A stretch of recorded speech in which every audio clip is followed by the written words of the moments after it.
Hi guys, and welcome back to Top Speed Golf. In today's video, we're going to talk about your distance wedges. So once we get out about 30 or 40 yards away from the hole, all the way back to your full wedges, we can use different length backswings to control the distance of our wedge shots. So for example, if we imagine that I'm a clock and 6 o'clock is directly down, my wedge would be at 6 o'clock, or my arms would be at 6 o'clock, I can go back to a 7:30 swing and I can have the same finish and hit at a certain distance, or I can go back to 9 or 10:30 and swing through to the same distance, and that's going to control, or the same finish point, and that's going to control the distance that my wedge shots are going to fly in the air.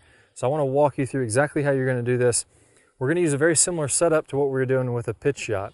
So because this isn't a full swing, as we're closer to the green, I'm going to be a little bit more vertical, my stance a little bit closer together. So my spine is going to be a little bit more vertical. I'm going to favor my left side a little bit. This would be a great one for the 7:30 swing.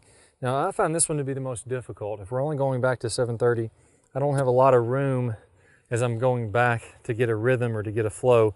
That one I think is the most difficult. So usually I would go with a lob wedge or a higher lofted club and use what's called a 9 o'clock swing, meaning my arm would be pointing at 9 o'clock directly to the side, rather than doing a 7:30 with, say, a 9-iron or a pitching wedge. To that point, we can use any club in our bag, really, or within reason. We can use a 60, a 56, a gap wedge, a pitching wedge, even a 9-iron for some shots.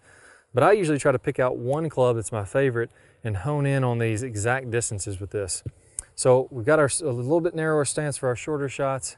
As we start to get a little bit farther away, so let's say my 9 o'clock 56-degree wedge, and just to throw out a random number there, let's say it goes 65 or 70 yards, something like that. Well, now I can start to get a little bit wider with my stance, and I'm going to have a little bit more weight shift with the 9 o'clock swing. So I'm going to have a little bit more tilt away from the ball, just a very slight amount. So it's going to be more like a regular swing as I'm coming back and through. So that's going to be the basic idea of what we're doing. So very, very similar to a pitch shot. We're just going to get a little wider with our stance and a little more tilt with our body. We can also set the wrist a slight bit more as we go into those farther swings. So basically in your 9 o'clock swing, your left arm, when it's parallel to the ground, is going to make a L with the club shaft, and then it's going to come on through and release. So the way you're going to practice this, and what I would recommend doing, is grab a whole big thing of balls, mark out some of the ones that are similar, and go ahead and practice just with one club. Go ahead and start out with your 7:30 swing. And I'm going to try to keep the same tempo on every single shot. So I'm going to go back. I may choke up a little bit for my 7:30. Just remember, you're going to do the same thing every time. So if you choke up, you're going to need to choke up every single time. I'm going to go back to 7:30. I'm going to make a full finish all the way to when my hands are over my left shoulder. If we're looking at it from this way, this would be a 7:30 swing, just like that.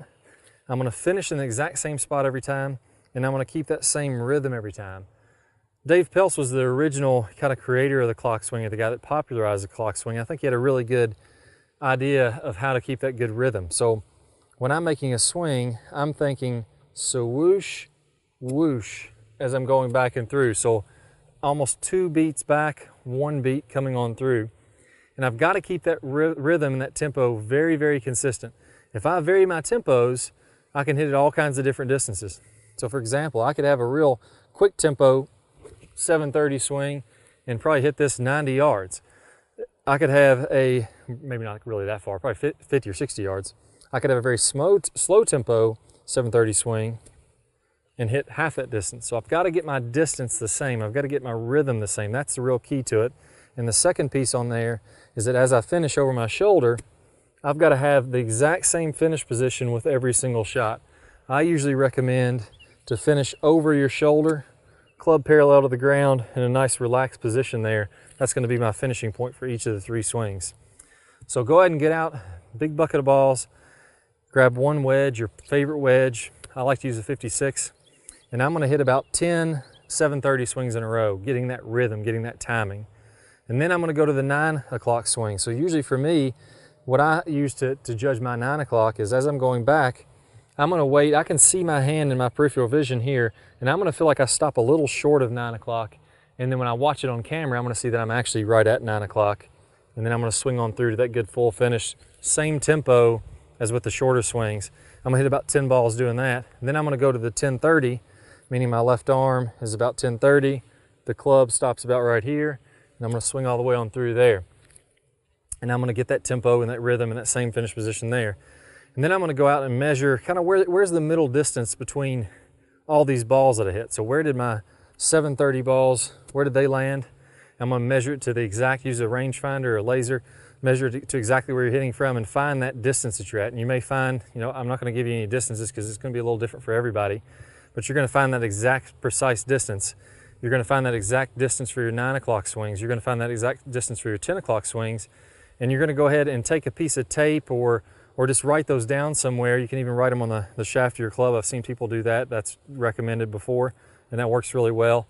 And then you're going to practice those over and over and over again. Go ahead and grab your 60-degree wedge and do the same thing. Grab your 52 and do the same thing there. And then you're going to know exactly how far you hit those clubs. And the cool thing about this is now all of a sudden, 68 yards away from the hole. Well, that's kind of an awkward distance for most players. Most players don't want to be 68 yards away because they can't really make a full swing and it's a little too far away to chip it up. Well, now I know if my 56 9 o'clock swing goes right at 65 yards, well, I'm going to be pretty daggone close to flying that ball exactly where I want to. So practice that, get those distances down, work on that over and over again. And remember, the absolute key to making this work is rhythm, number one. I got to have that same rhythm and the same distance of the backswing every time.